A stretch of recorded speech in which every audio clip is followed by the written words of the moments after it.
hello. Welcome to Stardom Review. I am your host, Andre C. And right next to me here is my favorite co-host in the world, Melball Collins. How you doing, Mel? Thank you for the compliment, Andre. I am doing fantastic today. It started out as a stressful day. It really did. But now I have my puppy back home. I am happy. I have caught up mercifully on the nights of our Grand Prix. We had so many nights to catch up on after such a great couple of weeks of wrestling interlaced Yeah. with Stardom. Like, wow. Yeah, 5, I thought, pretty incredible nights of professional wrestling. And I not disappointed by any night, to tell you the truth. He's like, every night had something I love for sure. Had a And little that's what we're something gonna for everyone. Yeah, that's what we're going to talk about here. But before we get to the 5-star Grand Prix, we got to talk about some news that just came out today as we're recording. It would have been about a few days ago if you're watching this video. It is Kairi being announced for the New Japan Women's Championship tournament. Like, huge news, I think. This is the perfect person to be put into this tournament. Absolutely. And then she's going to be because you got the 4 members from 4 of the factions in Stardom facing off. On the other side of the bracket, you have Ava White and Alpha Female facing off at Royal Quest 2 on night 2 of that show. And the winner of that match is going to face Kairi. And that's super exciting. I'm very excited to see Kairi in the tournament because there's now a very high possibility we're getting Kairi versus, like, as much as I want to see an Alpha Female or Ava White maybe make it to the finals, my suspicion is that it'll probably be Kairi at the historic. I think it's at the historic X-Over or historic crossover. That's what we want to say it. I think that's where the finals are taking place, and I have a feeling it's going to be Kairi versus somebody from the Stardom roster, obviously, in that match. You know, it would make sense her coming back. I mean, she came back in her tag match there with, I think it was Nane. She came back with the first time, and then the second time it was Natsupoi. I've been missing Kairi. I kind of, her little tenure over in the U.S. there, it was almost like she kind of got a little forgotten. I feel like this is a really great opportunity for her to kind of reinvigorate her career again. And I would love to see her hold that title because I believe it would be one of the few she hasn't held.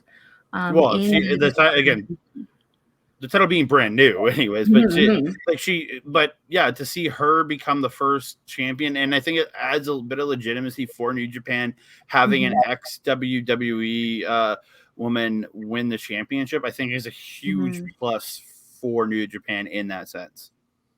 And a huge pop for the WWE, especially with the transitional changes they're going through right now. Yeah, like as WWE can say, hey, and Kairi, who left on fairly good terms, like her she left for some injuries, went back to Japan, became an ambassador for them. Then her contract ran out. There was no ill will, didn't get like released or anything. So they can say this person we promoted for years is now the champion in New Japan. That's a big plus for WWE too. Weirdly enough. 100%. But from that news, we are going to get back into the 5-star Grand Prix where we're going to be talking nights 13, 14, 15, 16, and 17. And we are each going to be choosing a match from each night that we were going to point out what and why we love, like we did a couple episodes ago. Structure is nice and simple, gives you guys a pretty good overview. And usually our opinions are usually pretty wildly over the place. Yeah, all right. So for night 13, we're going to start with Mel's pick. So yeah, night 13 aired on September 11th, and my pick was Azumi versus her team captain Utami Hayashi Shida. This match for me was a really, really fun match because you had the high-speed champion in Azumi versus that raw power of Hayashi Shida, and it was almost like Azumi took the entire match trying to outsmart and outmaneuver Hayashi Shida. But there's certain moments where it almost was a detriment to her, where Hayashi Shida would just turn around, catch her with a clothesline, and she was down. There was a DDT that Azumi managed to hit on Utami on the outside there fairly early in the match that was, I think, a bit of a more deciding factor for her. Utami did end up selling the injury from that quite a bit, and I think it helped Azumi set up for the end of the match. Utami did this thing. You're better with the names of the moves than I am with your years of commentary. Depends on the move. It almost reminded me of Sheamus's White Noise, where she's got him up there and she's kind of does that side what, slit down? Is that what that is? Oh, I'm only she crosses I the leg. I don't have it written down here, but it's one of actually I think I have. Yeah, but it's she has her kind of power slam position, then spins her into the sidewalk slam. Yeah, I actually very much like that move. It's the first time I saw it was Utami doing it, and I was like, wow, that's very different. Yeah, there was also an incredible sequence. There was too many things to really talk about the entire sequence. All it really was this just Azumi going for something, Utami reversing it, Utami going for something, Azumi reversing it. And like I said, Utami's power constantly in those scenarios was just usually too much for Azumi. When you see them in the ring, I mean, there's a huge difference. It's not even just a little bit. Utami stands almost a head and a half above Azumi when they're standing across from each other. There was one point where Azumi was going for a super kick against Utami, and Utami actually used her momentum to feed her and set her up into the power bomb. That was right towards the end too, I think. At that point, I have that noted.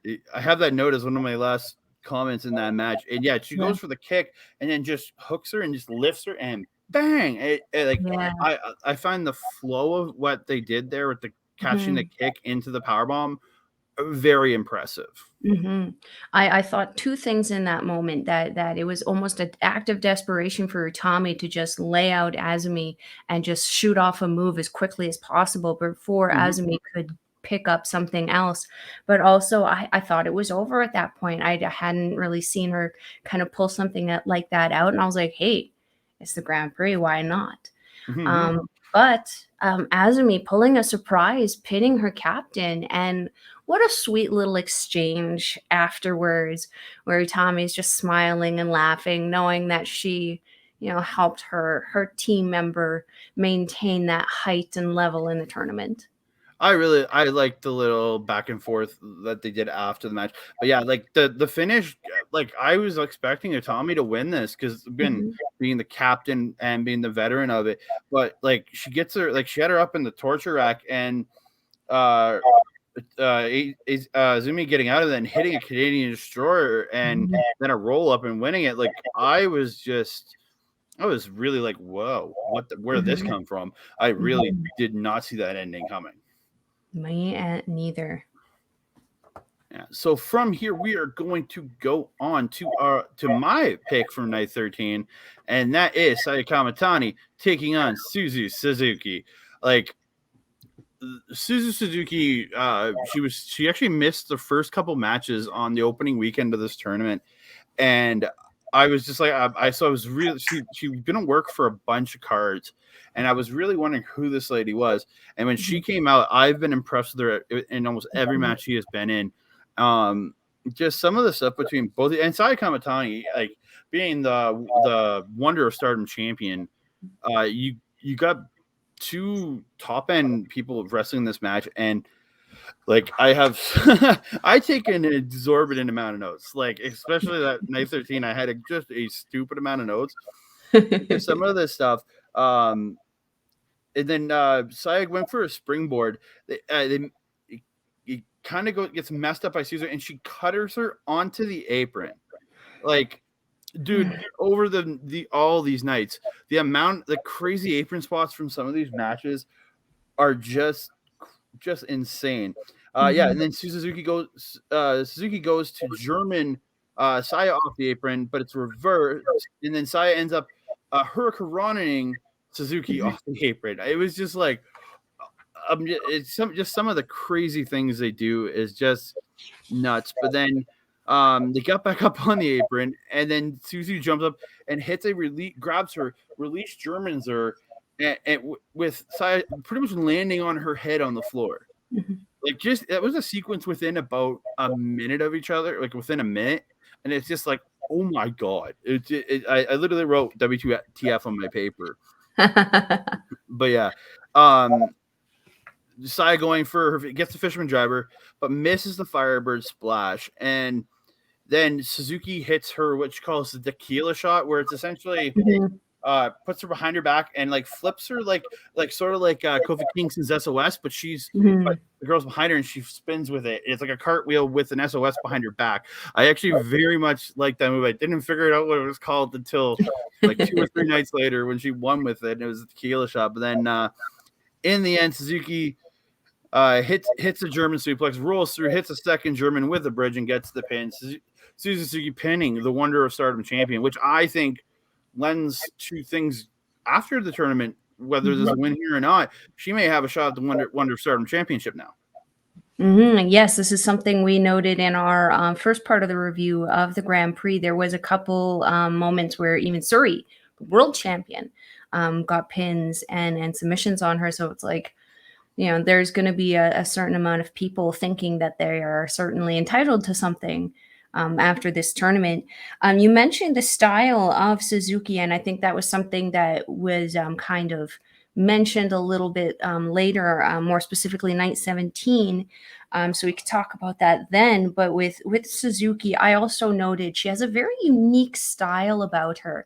And I'm noticing it's power. It's the power she has is insane. And like being a part of the deathmatch faction of prominence, I was kind of like, okay, maybe they kind of toned it down, or maybe deathmatch has a different meaning. I don't know. But we were speaking about it earlier. Deathmatch is a deathmatch, no matter where you are. Deathmatch has stabbies and cutties, no matter where you're going. Pretty much. Pretty much. I have noticed, particularly from night 13 on, I don't know if it's just the lighting in Nagoya or Osaka, but I am really noticing now the evidence of these death matches, both in Suzuki and in Risa Sierra, where I can see that scarring on their back, and I'm like, at first I was like, oh, does she have like some acne or glitter or something back there? No, that's wrestling glitter. Yeah, I looked at that and going, like sometimes yeah, dude, the fact that she's already scarred up and she's 20 is crazy to me. Yeah. And other than that, you mentioned everything that I had mentioned. The stunner on the apron, the run off the apron, Suzuki's power bombs. I don't know what it is that she does differently than anybody else, but they just look like they hit a lot rougher. Yeah, her style is very, very unique. But I've noticed also in this second half of the tournament, both Suzuki and Risa, their personalities are starting to come out a lot more. Suzu specifically, very serious in the beginning half of this tournament.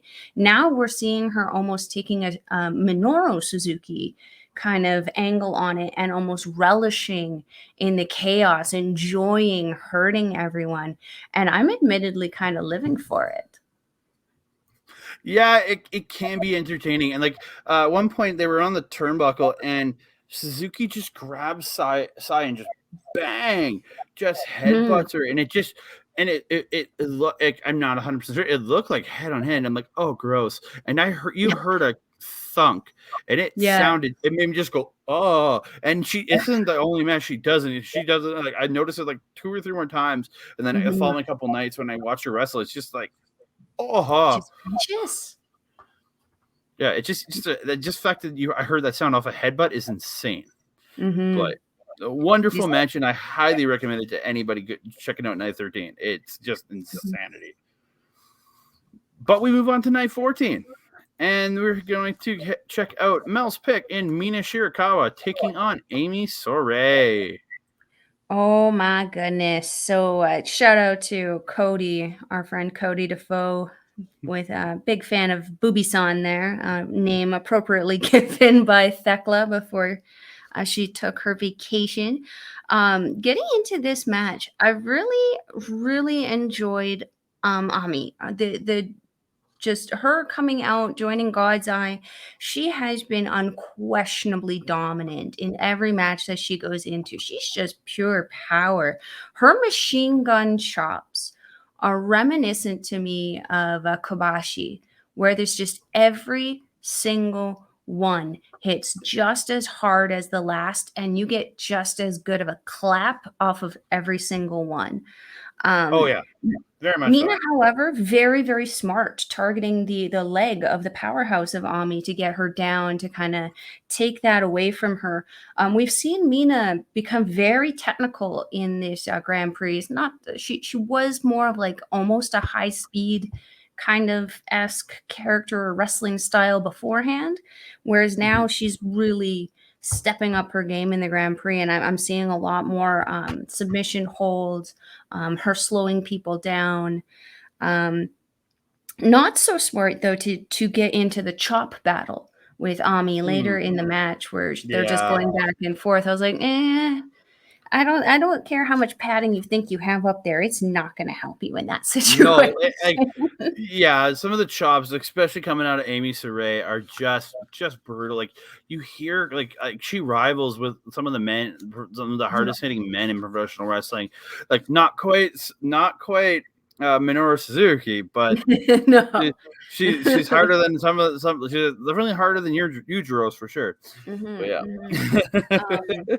Mina's actually Mina, I was gonna say her spinning backhand chop there, also very Oh. reminiscent of another great striker, Kenta. Hmm. And like Kenta's, Mina's always hits on target. She always knows where that hand is going, and she always makes sure that it hits where it needs to go. I was honestly very surprised with the end of this match. I did think that Ami had this, but Mina managed to submit her in this. I again, I refer to you for the name of the moves, but I think it was like a figure four Yeah, it was sort it, of was- it was a bridge thing. it was a figure four. Like if anybody knows Charlotte Flair's figure eight, where she Mhm, does the complete bridge and she like arcs, like it mhm, was like a half bridge where like Mina's holding her hands still, like she's still down, like her forearms are still in the mat, but she's mhm. kicking her Her abdomen area pelvis up, up, so yeah. she's bending on the legs. But Mhm, like the fact that we had a figure four finish in a Stardom match really made me feel good, because it's like a very old school, obviously a mhm, very old school finish again, the mhm. signature of Ric Flair. But it's nice to see like a good old figure four finishing a match for the first time I've been in a while that I've seen in Stardom. So 100%. yeah. And then so from here we're gonna go to my pick for night 14, and that is Hazuki versus one of my favorites, Saida. Um, Power! both of these two I'm a huge fan of. Hazuki just like after losing the tag titles has kind of gone on a downward trajectory in the tournament. She's Mhm, has been losing, and which is quite surprising, because she had such a like I think she had like went like 7-0 mhm, or something like that. And like the first 8 matches, she like won 7 of her matches, like her first 8 matches, and maybe she had one loss in there, but or like it wasn't 7 in a row, but mhm. it was quite a run. But she hasn't picked up a win since her 7th win, and we were talking about her on the last time we did a review for the 5-star, that she was potentially being the winner of this, because she was so out in front. She had 2 people close, but so many more people have caught up to her, and it's just like, Mhm, oh, I could see Hazuki not winning this tournament unless you want to give her the push right at the end to win the last couple of matches and take it. I could see her mhm, not getting this now, and then this match with Saida at the start, like Hazuki trying, like doing everything to match power with Saida, who's like, as I've called her multiple times, a little muscle girl. Like, and she's just, it's just very much fun to watch people stand up to her power when they're the same, like they have relatively the same size. When you see somebody very tall, like Lady C or somebody fighting with Saida, you expect Saida actually be lower, not have the power advantage. But in this one, the fact that Hazuki's standing up to the power, which he's watching her, I see her more as more of a quick strike individual from what I've watched of her over these last couple months. It was very fun to watch, and it just the back and forth, like just some of the shots they were landing on each other, like it just were like, again, all of these women hit so hard, and it's like, holy crap, like y'all are going to be knocking each other out and knocking each other's teeth out at some point. But just some of the great stuff, like gets the scoop slam, goes up, but Saya stops her and hits a T-bone suplex off the top. Just a beautiful, it looked like a T-bone suplex anyways, and then gets a huge spine buster, then a arm trap Northern Lights, and then gets a 2 count. Like, just the motions they go through, and like the continuous what they go through, it's just crazy. Has ends up reversing a brainbuster into a DDT, followed by 2 just sick looking bicycle kicks to the face. Just but in the end, Hazuki gets a scoop slam, and then she goes for a brainbuster, but Saya reverses her into the roll up. Hazuki gets out, but then Saya gets right on top with another roll up. She calls that Itabashi and gets the win, which I'm very happy by this because I'm a big fan of Saida. I just didn't see Hazuki losing to Saida. I really didn't think that was going to be the outcome in this. I agree. Hazuki is certainly more the ring veteran. I think above Saida, just because I've seen her a lot more, specifically in Stardom. This match, I was also equally impressed with the power of both of these women. Some of the stuff that I had noted was also the slam that you had mentioned. And also there was a power slam that Ida did on Hazuki off of the second rope there. Oh yeah, I have that here. Yes, but another slam off of the ropes. Again, another power for power kind of thing going on there. I also had it noted that I really liked how Hazuki near one part of the beginning of the match, how she transitioned into a crossface.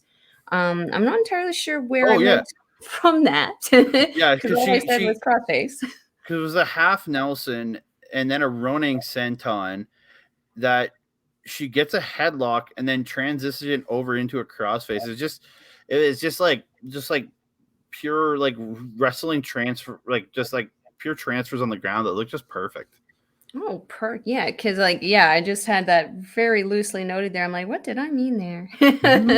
Also got a spine buster. Ida did a spine buster on Hazuki. It looked really, really, really rough. But yeah, like you, I wasn't expecting Ida to pick up the win here. Although, again, I'm equally happily surprised about that. I'm very happily surprised by it, but I just didn't expect it because, especially with the run Haz was having, I just looked at this. I thought, just personally, and no hate on Saida, but I thought this was the rehab match for Hazuki. This was the match to get Hazuki back on track to winning this tournament. And again, another loss puts her in a very tight position in her block now, with only after we get through these, after 17 shows, I think there's only 3 left to go. I think you're right. Yeah, it's only up to night 20 and then the finals. So there's not a lot of room left for Hazuki. She needs to win. She really does.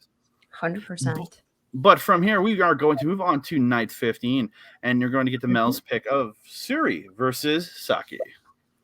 Syuri and Saki. I have been struggling. I don't know if you have been able to find it, but I did find the one. She's a Wave champion, tag champion, but I cannot figure out what that really cool, classic-looking title that Saki has. But she has apparently become the new belt collector in Stardom, coming out drenched in gold against Syuri. Yeah, I recognize the Wave Championship. That's mainly because I know over in AEW, why am I blanking on her name? But she's working over in AEW, former AEW champion. She's a current, Hikaru Shida. Why did I miss that? I hate myself for that right now. But Hikaru Shida is the current Wave champion. That's the reason why I recognize the Wave belt. But okay. where I recognize the wave title on it, but like I said, that classic one, that looks pretty fancy. That's like up that my red alley. and gold one she had like across the chest. Yeah, yeah. Yeah, I and the honestly I little was lion looking it up. head. That's just cute. I couldn't figure it out. I couldn't figure out where that title's from. I I've looked it up spent a across lot the of time chest. looking for it too. I can't seem to find it. We'll figure it out and let you guys know. At some point, someday we'll figure it out, just like we figured out the captain's rules And or you captain I Paul rules. Yeah, exactly. So there is a move that Saki does. We've seen her do it quite a bit. I don't actually know the move from it. The thing that pops into my head is Mexican surfboard, but I Yeah, just instinctively call it the dingle dangle. I want to say it was like it's a version of like a Billy Goat's curse. I remember Finley used to do a move where he'd flip and hold like a Boston Crab, but he'd be standing looking the other way, and Mhm. it's essentially then you can grab the hands and lift them up and swing them. But Mhm. and like the Boston Crab version is a Billy Goat's curse. I think it's essentially a pick up and lift version of Billy Goat's curse. She does every match. I still don't know, but I don't know the technical name for this move. Yeah, like I said, I just call it the dingle dangle. It's easy to just shout out there. Yeah. um, I really like how she does it because there's some people who do it who aren't quite strong enough to do it. So the person's face will be like dragging on the mat and Mhm. everything. I did Yep. notice that Suri's face touched the mat, but this was not the case. She was swinging pretty freely there. And when she And drops them, they just go smack right on their face. yeah, no hands up in that one. You are just No, there's dropping no to your face. protection, no protection at all. Yeah. And we've mentioned it before. We have to mention again the World of Stardom champion, Suri. She's got some nasty kicks. Oh, Nasty nooking kicks. they're Like, brutal. she could Like, break down a tree probably with those kicks, and I wouldn't well, she's fight probably her been on that. training. She's probably been training in British Columbia with El Phantasmo kicking trees. Illegal tree chopping in BC, man, I tell you. The other thing I had kind of noted here was it was a very tremendously good back and forth between these two women where every move was met with something else from the opponent. Every strike was met with some other strike from the opponent. I felt that both of them being fighting champions, maybe not from the same company, but both being fighting champions, a lot was on the line for them to prove themselves. And I felt Hmm. that in this match, they did very, very well. Suri, though, ending it with that mid kick to bring Saki down to her knees, the mid kick to the head to get her down, and then following it up with I hope I'm pronouncing it right, the Ruyin to pick up that win over Saki. I felt that this was a tremendous match. Andre, what'd you think? Yeah, that finish was just a huge roundhouse kick to the head. Then when she's on her knees, was a buzzsaw kick if you want to go by Tajiri's old standards, and then picks her up. The Ryuin, otherwise known as an Emerald Flosion, move well used by Kazuchika Okada. Mhm. And she getting the win off that was just just the back and forth of the match in this match with these ladies was just insanity. There was a fight off the top and then a huge superplex by Saki, and then gets 3 big boots in a row, and then Suri just reverses into a German, but then Saki just stands up, hits another boot, and then just another one in the back of the head, and then just falls over, and they're both just like laid out on the mat, like just the back and forth and just the toughness of both these ladies in this match was just bar none amazing. Mhm. I agree. Obviously, it was my pick. Yeah. So, you got anything else? No, I'm good on that one. Let's get on to your pick because I got stuff to say about that one too. Okay, for my pick of the night, it's Mirai versus Mina Shirakawa. Now, if anybody knows me, one of my top 3 favorite wrestlers in the world is Zack Sabre Jr. He's one of my top 3 favorite wrestlers. And to watch this match, I was like, not to Zack Sabre Jr.'s level, but these two ladies work such a beautifully technical match. I love the back and forth, the way they started. Mina just sat in the middle, and Mirai got on top, and they just wrestled around. And then once Mirai got the arm bar, and got to the ropes. Then Mirai just sat in the middle of the ring, and Mina did the same thing and ended up with a knee bar. I thought just wonderful transitions between both these women. It was a very mat-based match. They're both sitting on the mat at one point, and they're just Mina's just kicking Mirai in the face. Mirai's just throwing huge bombs into her face. It's the workover. Like Mina just focused so much on the knee, while Mirai focused so much on the arm. Like those are their two targets for their submissions. And obviously, like we said, with night 14 with Mina Shirakawa, her figure four is her specialty for her submission finisher. So, but just all the different, like the dragon screw leg whips from both ladies in this, but just so many times these girls had holds on for so long. Zack Sabre Jr. said it best: if you can't get the tap out in 6 seconds, move on, change position, go for a better hold.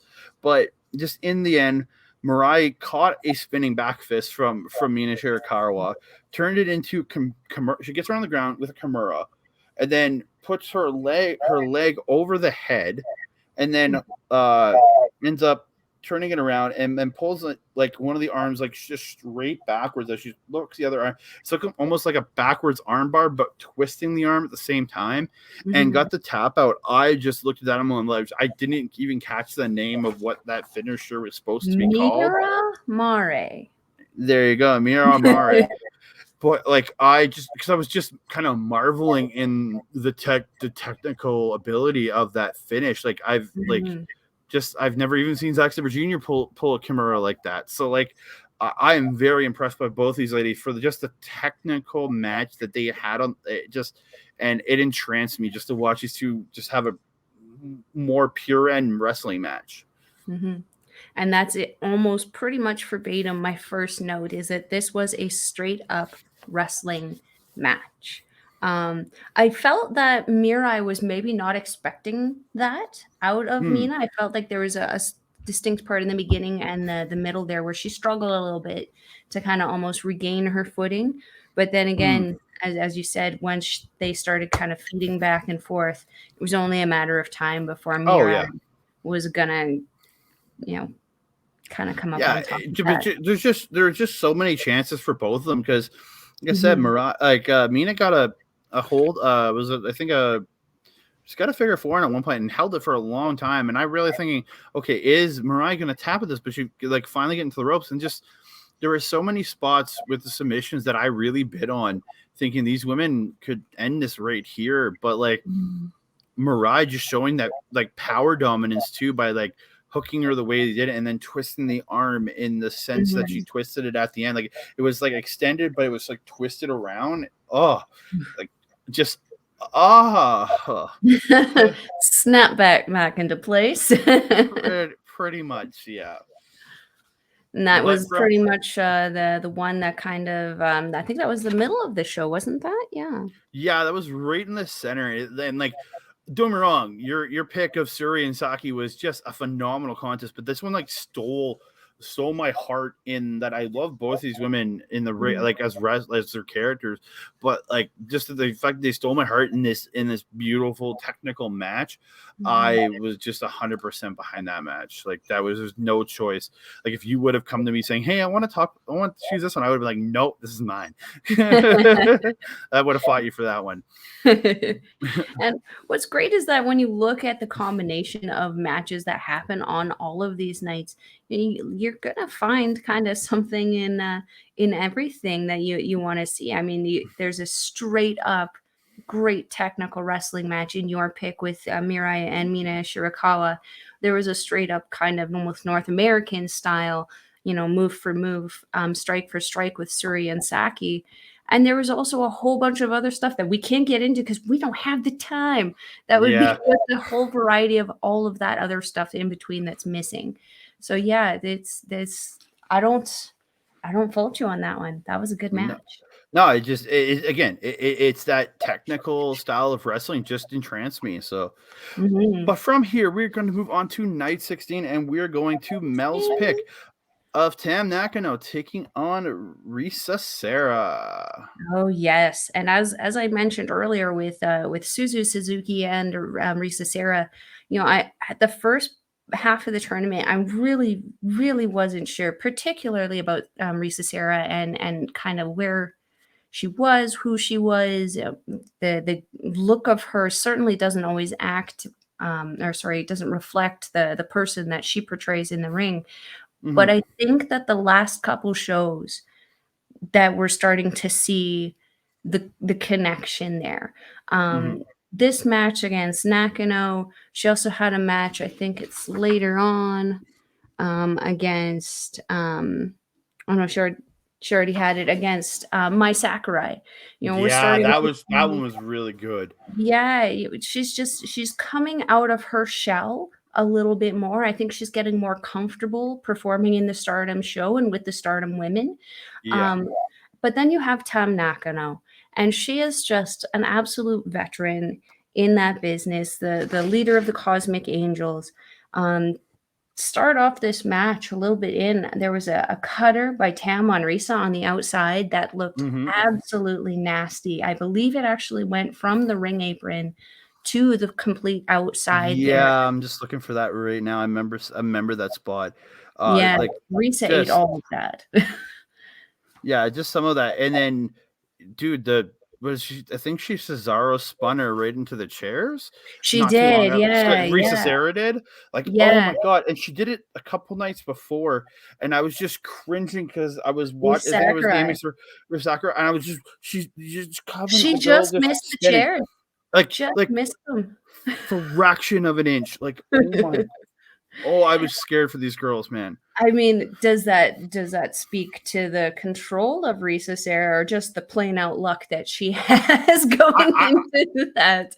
I think it speaks to the recklessness of what, not saying this girl's reckless, but the reckless abandon that she Tough has match. because she wrestles in death matches and things like that. I think that's the recklessness that she's just willing to pick somebody and start spinning them in the middle of Mhm. nowhere. Like, that's that, but Although she that's does have a faster spin than Cesaro, I think. yeah, but Cesaro's his main he can maintain for far longer. But That's true. to that point, but That's what it was she just said. Um, he goes for time, not speed. But just you look at don't that say and it, you look at Melball. you go think about what her head is like, how being Mhm. going and regularly doing death matches. What's she gonna do to just a girl in a woman in a regular match? Mhm. That being said, Tam Nakano is no pushover. We have seen her in matches that are pushing Hmm. the, I wouldn't say hardcore kind of thing, but we've seen her in No. cage matches, and those are pretty vicious. Hmm. Um, I noticed after, I don't know what it was that quite happened, but I did notice that Tam kind of hurt her back somewhere in the outside exchange there. So when they did get back into the ring, she did try to pull off another cutter on Risa. However, she was too hurt to actually follow through. So Risa was able to reverse it and actually fed her into a side body slam. I felt that the whole kind of transition there was really good. Another one of those imperfectly perfect things where it just kind of Hmm. flowed very easily and it just made sense again because Nakano was already injured. Yeah. Um, Yeah, because she hit the cutter. She went for the cutter, and then Risa ended up picking her up and hitting her with an air raid crash. oh, okay. See, you're better with Shades of with names. Kazuchika Kata right there. Rainmaker. Then also I had that Tam also did a really nasty looking second rope German in there Oh, on Risa. oh, that look like, and Risa looked like she landed on her head. Like, again, like these Right on girls the are butt. landing so high up, and just it looked like she landed on her head, and I'm just like, oh, Yeah, like I why though? yeah. I usually only go, "Oh," when I'm watching an evil match because I just can't stand it, but when I I'm see sure these we'll get girls to land on their Mona head, I'm like, eventually. "Oh." And then I also had Arisa follows up an attitude adjustment, which Tan reverses into a package pile driver, which I Yeah, believe well, was the end of the match, wasn't it? Very close to the end of no, the it was match. close to the end. I don't know if it was a pack trailer. It looked more like like the Mick Foley Mankind pile driver where he just kind of like grabs him and Quickly got it in there. just like Yeah. lifts and sits, and it just again one of those spots where I always found like one of the most effective pile drivers I've ever seen in my life was Mick Foley's, and the way she did it was a very Mick Foley-esque style pile driver. But it was just the combination between the hardcore and death match there, right? She was inspired. No, but like the fact that Tom did that to a deathmatch girl, it's just like, wow, okay, I'm impressed. I'm very much impressed. And Tam picking up that win over Risa, but it wasn't an easy fight. Both of these women came out pretty banged up after this one, and I think we even saw Tam on the next night really showing the signs of this battle. Yeah, I noticed that she seemed a little bit slower the following night, or it was literally the following night, and you could see her like wincing early on in her match in night 17. So it's just some of the crazy stuff they're doing. But like Risa going for that area crash at the end, and Tam reversing and just reversing it into like a leg clutch roll up to get the win. It was just an impressive like out of nowhere victory. Which was I very much enjoy seeing those every now and again. So from here, Andre, what was your pick? My pick was one of my favorites. She's become like one of my favorites of all time women's wrestlers. It is Julia taking on Amy Saray. This is the second time Amy Saray's hit our thing today. I think it is. I think so. Yeah. So again, been very impressed by both these women. But like Julia, again, I like since watching the first match I've watched her in this summer, I've just been a huge fan of Julia. And to watch these two just have a very, very it was a strike heavy match with some good wrestling involved. But like I can't say enough good about both these women. Just like Julia just working over Amy's arm, because her finishers are an octopus stretch where she also ties the arm up. She has the ring, a variation of the rings of Saturn, and an armbar. She all uses as submission finishes. It's just, I love seeing the limb targeting for a lot of these girls who have specific submission finishers, but both at one point they're just both standing in the ring and just smashing forearms into each other. And it went on for a good like minute, and I'm just like, I was just impressed by the amount of power they were putting behind those forearms.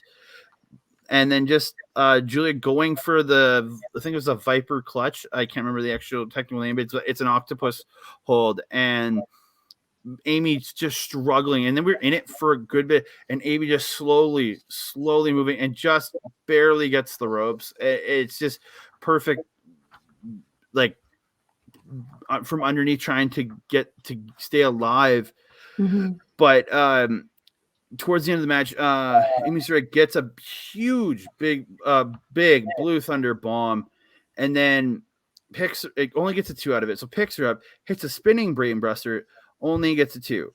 So Amy picks her up, gets her on her shoulders, goes for almost like an ape shit or something like that. If you know anything of Tongaloa, I almost said Tonga, sorry.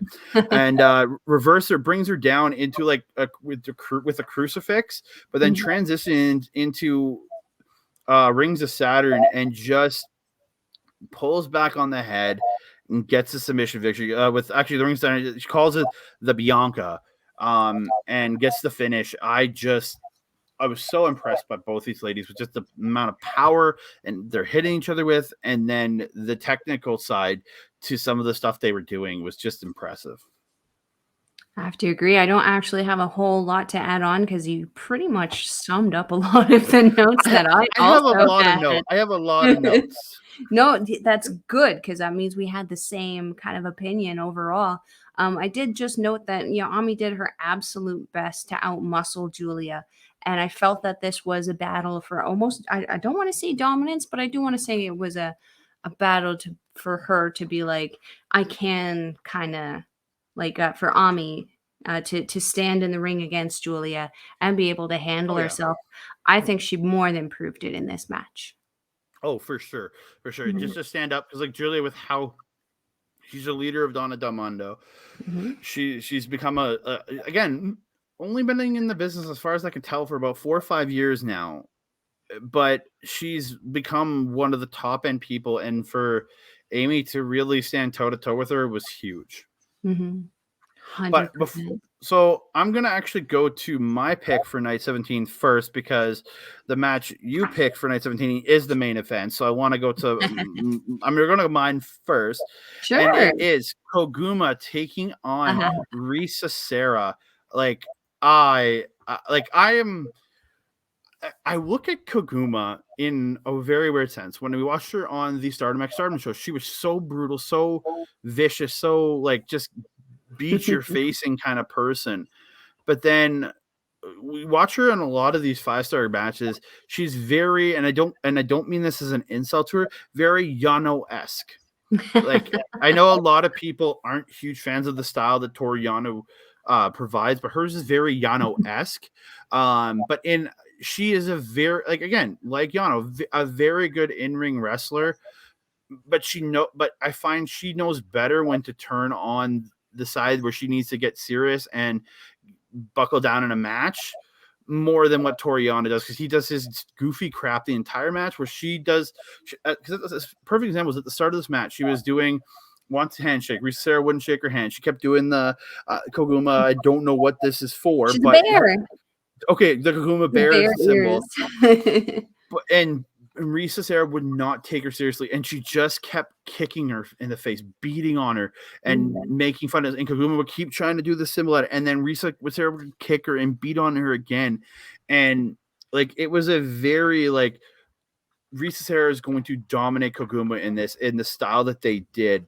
Mhm. But and then they end up on the outside.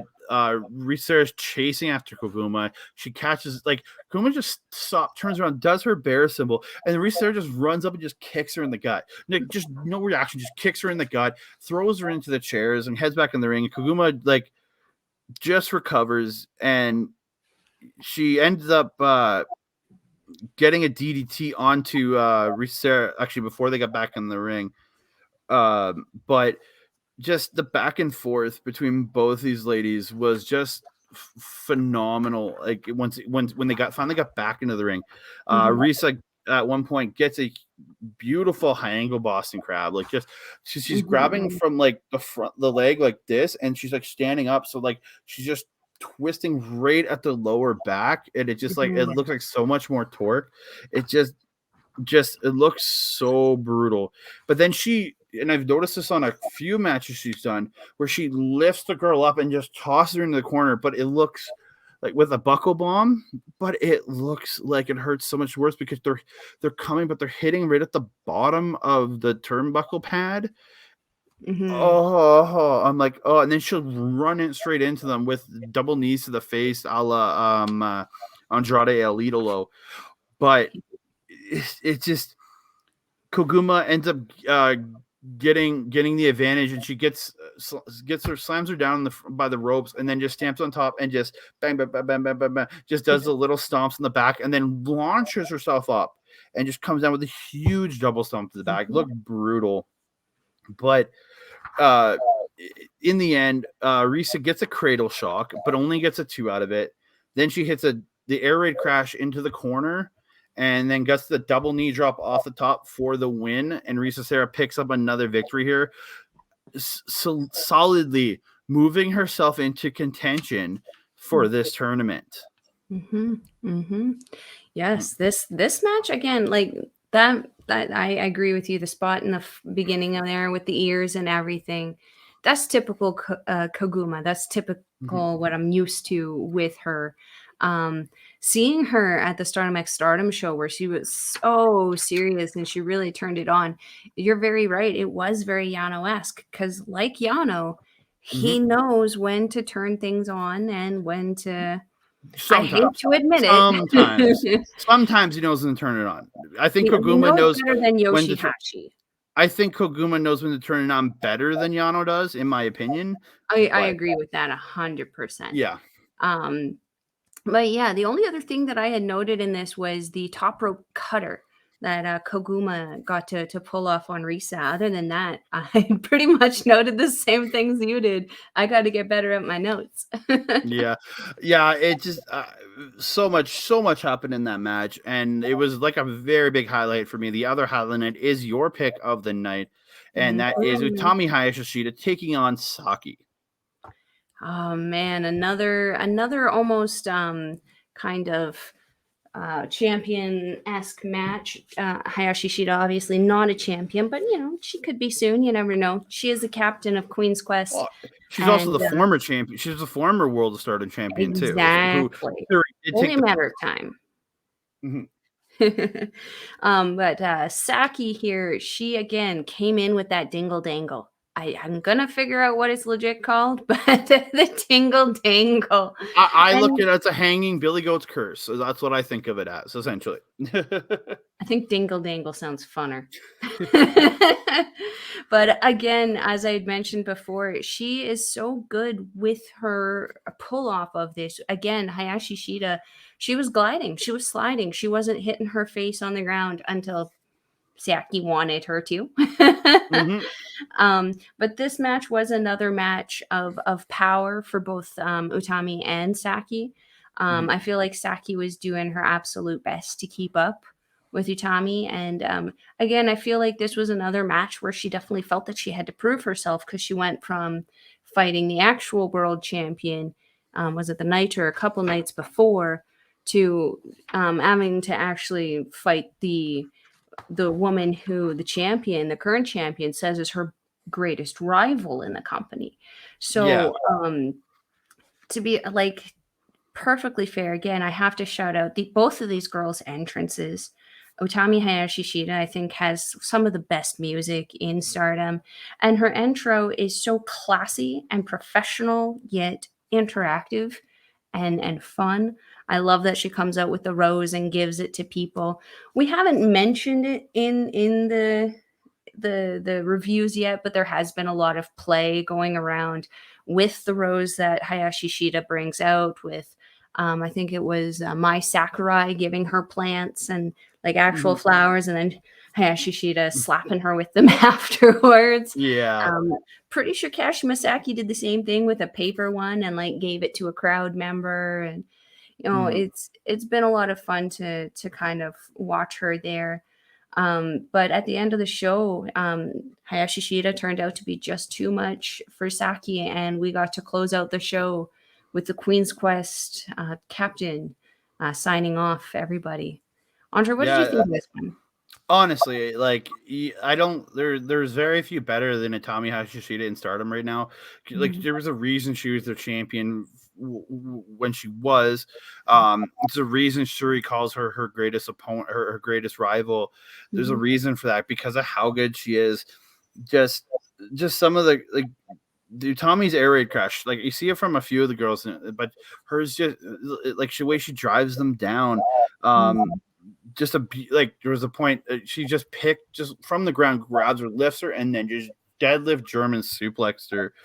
Utami did to Saki. Just, Mhm. but Mhm. you can't overlook Saki and how good that girl really is. Like Mhm. I just think it is Utami Hayashishita. She's just that step above almost everybody else in the company. I think there's very few other than maybe Suri, maybe Julia at that level, like ready for that Mhm. to be in that top title program. And then the end with the spinning razor's edge to finish it, I think chef's kiss.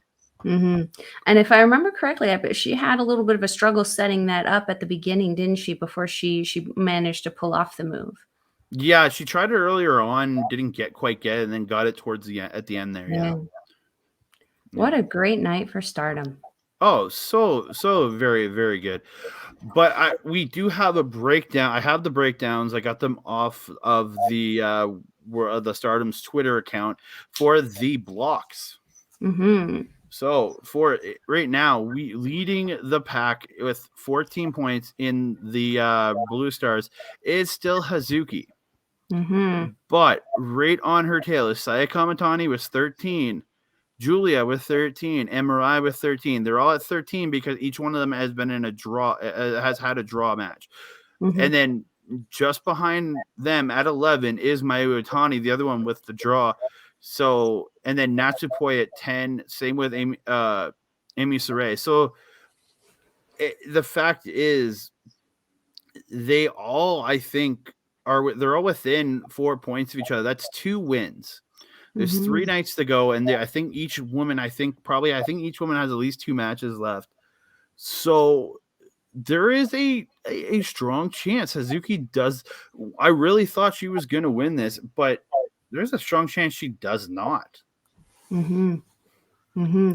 Which is so disappointing because, as you had mentioned, she had a phenomenal start to the tournament, 7 wins in a row, and now she's sitting at 3 losses. Yeah, it really hurts. Like I love to see her maybe pull it out in the final night or two and get the win, because I love to see Hazuki be the one to win this tournament. Mm-hmm. But just with Saya Kamatani sitting there at 13, you have Julia and Mariah sitting there at 13 also. I think it could be any one of them 4 because they're within a point of the leader. It could be any of the 4 of them, and there's even a possibility it's Mayu Iwatani too. So it's anybody's game. This field is a lot more wide, a lot more open than we thought it was going to be when we finished reviewing night 12. Absolutely, yeah. And to move over to the Red Stars side, this is a lot of people still contending. You have, like I said, with Risa Sarah, she is back in it. She is at 13 points. You have your leaders at Azumi, Tam Nakano, and Micah all sitting at 14. You have Risa Sarah sitting right behind the 13. Then you have the world champion, Suri. You have Himeka, and you have Utami Hayashishita sitting at 12. So there is now 4 women within a win of the lead of the 3 leaders. The 3 leaders sitting there. So there is 6 people easily in contention to be in this be the winner of this of the Red Stars. Easily. What a tournament. Yeah, like I honestly I don't know who to pick in either block for me personally. Well, no, and especially if we look at who they still have left. I mean, Azumi, for example, she has Kaguma still. You know, do we think that, you know, Yano-esque Kaguma is going to show up, or is, you know, that... Well, does she play the upset, right? Yeah. That's the other question. So, like, there's so many different things that can happen here that it's going to be an interesting final 3 nights that I cannot wait to see. And then the finals on top of it all, I am super excited. I agree. This is going to be a fantastic end to this tournament. I honestly, I did not think that it was going to be so many people in the final, like, kind of couple shows that we have left for it. Especially the Blue Stars. Yeah. I thought it's going to come down to 1 or 2 of them, maybe. Like, I didn't think it would be that many people left in the Blue Stars. The Red Stars, the way it was shaping up after night 12, it still had a bunch of people in contention. So I really thought that was going to be the more wide open two. But I'm very surprised how wide open the Blue Stars still is. And how awesome is it for us as fans to be subjected to this kind of just amazing entertainment that, oh my God, it's a nail biter, it's a cliffhanger. I'll be waiting on bated breath for the last 3 nights, because as we record this, it is September 23rd, Friday, September 23rd. Actually, one of the shows just happened this morning. Night 18 happened this morning. So, like, we'll see, or late last night for us, or this morning for us. We'll see. Like, that show should be out on Stardom-World on the 26th. So we're looking at the 26th, 27th, 28th to be watching these shows, and we should be back after the finals are over to talk about the end of this tournament. Absolutely. First week of October, we should be ready and raring to talk about it, I think. Second week, because we'll have a New Japan show coming out that Right. week. First is on that weekend. Yeah. Yeah. So we'll be looking probably the second week of October. We'll be breaking down the last 3 nights of the tournament plus the finals, and we'll be talking all about the winner of this tournament. I'm excited for that one. Whoever she may be, my goodness, it could be anyone at this point. Yeah. And as I was saying, next week we will be having a review or next Wednesday we'll be having a review for the New Japan Burning Spirit Tour and the final night of the Burning Spirit Tour, featuring 3 title matches, and the second last night featuring a dog cage match. I'm scared for that one. You know what? I mean, when they start bringing out dog cages, the first thing I think about is the most recent tour where they locked Minoru Suzuki in a dog kennel with 2 or 3. Was it all 3? I can't remember. All of the young lions, the poor children. Why would you do that? That's not a good place to be, being a young lion, being in a cage. No, not at all. That's his favorite thing. That's just, yeah. I'm not objective to, locking Evil and Yujiro and Show in a dog cage. I'm not objective to this in a little bit. I'm fine. Just lock Evil, Yujiro, and Dick Togo in a dog cage and send Show off to do new things, so he doesn't have to deal with House of Torture anymore. That man is a phenomenal wrestler. He's just stuck with House of Torture. Although I will have to say, the facial expressions are a little. But that's the House of Torture facial expression, essentially, in my opinion. But yeah. Absolute shock. And that being said, I think this brings us to the end of our Stardom review. If you're interested in watching Stardom yourself, we will leave a link to the website down below. It's going to be stardom-world.com, I believe. Again, we will leave the link down there, and I believe it is 920 yen, which works around out $10. Yeah, $10, depending on how your dollar is doing now. In Canada, it's around $10. Yeah, that's what I'm paying. And you can check us out on the YouTube channel you currently are watching, or if you're watching it through Facebook or anywhere else, you can check out Andre Melball Wrestling Talk. You can check out our good friend Mike the Ref on his channel, Backbreaker Meter, where we are simulcast. Hopefully, maybe you're watching us there. So check us out there. And then if you go down here, you can see Mike the Ref's Twitch. He's on there most Mondays, every single Wednesday, because he does the Dynamite Sidecast. So please check him out. And you can check us out on Twitter and Instagram at the location, at the addresses below. And anything else to say, Mel? I don't got anything else to say, though you can expect us to be dropping another episode of Chop Talk soon also. More on that coming soon when we start to make some announcements there. And we have some exciting guests coming with Chop Talk. We do. Stay tuned.